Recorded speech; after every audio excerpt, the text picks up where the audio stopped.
Billy Godleman Pic courtesy of YouTube. Billy Godleman's 137 inspired Derbyshire to victory in their opening match of the Royal London One-Day Cup at Edgbaston. Captain Godleman was the mainstay of his side's score of 357-8, batting for 45 overs and contributing to an opening stand of 129, with Ben Slater, who himself added 69. In reply, Warwickshire lost early wickets, and despite a wonderful effort from Sam Hain, who made his sixth list 100, they were always behind the rate and succumbed to defeat by 57 runs. The hosts won the toss and Jean Patel inserted Derbyshire, but that was a decision he was soon regretting as Godleman and his partner Slater got their side away to a flyer.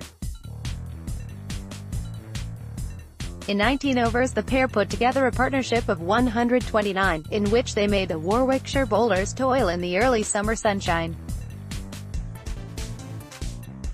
By the time Aaron Thomason came into the attack, the Bears had used 5 bowlers.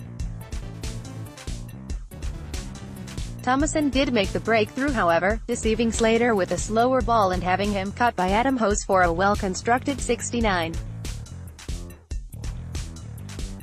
If the Warwickshire attack thought that would bring some respite, they were wrong. Wayne Madsen, who scored a century on this ground a couple of weeks ago in the championship, was in no mood to hang around. His innings of 58 included 4 sixes, the former Derbyshire captain taking a particular liking to Keith Barker, with 3 of his maximums coming from the Warwickshire seamer. Madsen tried one shot too many, though, and was LBW to Jean Patel trying to reverse sweep the spinner. Godleman was joined by Matt Critchley, who continued the attacking exploits of those who had gone before him. He hit 2 sixes from the 39th over, bowled by Oliver Hain and Dalby, and at 269-2 with 11 overs remaining, a score of 380 plus was on the cards. The Derbyshire middle order faltered, though, undone by Jonathan Trott of all people. The veteran bowled with a persistent line in length during his spell, and was rewarded with figures of 4-65. Firstly he outdid Critchley, having him stumped by Tim Ambrose for 35 before a couple of overs later taking 2 wickets in 3 balls. Alex Hughes caught by Hain and Dalby trying a reverse sweep, and then Louise Rees removed for a duck. In the over in between Trott's heroics, Godleman reached 3 figures from 101 balls. The opener had been aggressive early on, but settled down to play the mature innings required and allow his teammates to play expansively around him. Hardest Viljoen was run out, but Godleman continued his onslaught, hitting Trott for 3 consecutive boundaries at the start of the 46th, 2 of which were sixes, but he was eventually out later that over, run out by Hose attempting a quick single. Trott took his 4th wicket in the penultimate over, with Safian Sharif pulling out to Hose, and could have had a 5th from the final ball of the innings had Keith Barker held on to a catch on the boundary.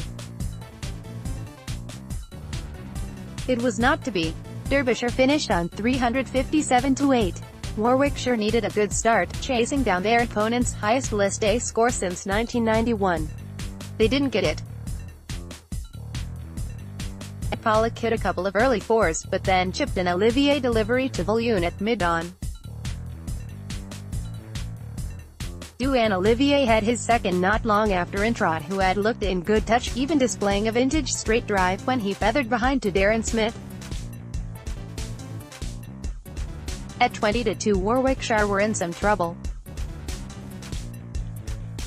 Hain and Ian Bell were the men tasked with getting the chase back on track, and they made a good fist of it for 13 overs.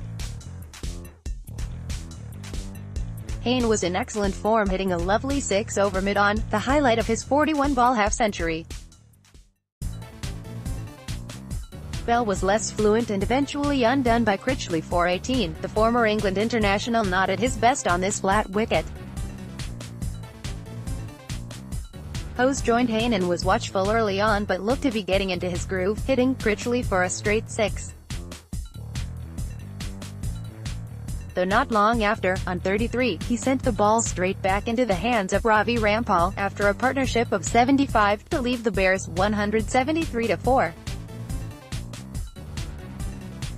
Ambrose soon followed for 4, the wicketkeeper unable to carry on his fabulous championship form from so far this season. Hain pressed on though, keeping his side's hopes of a victory alive by reaching his 100 from just 94 balls.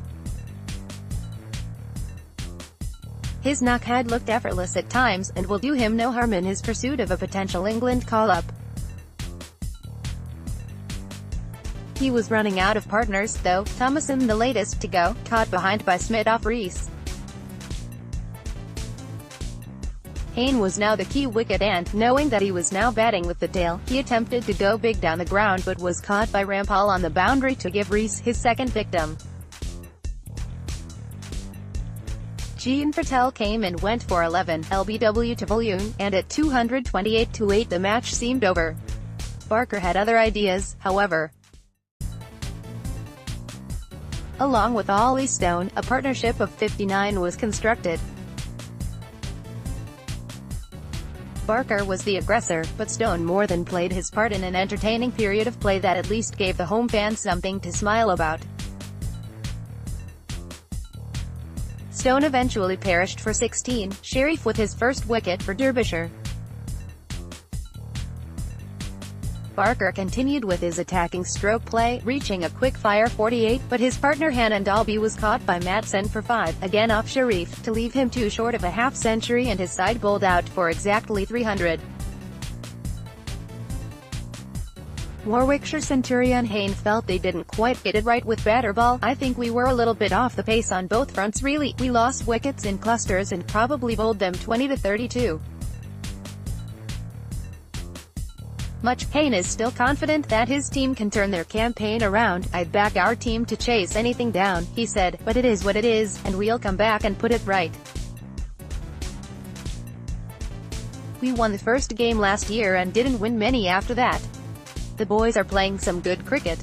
There's a good vibe going around this side and we just want to play with freedom." Related.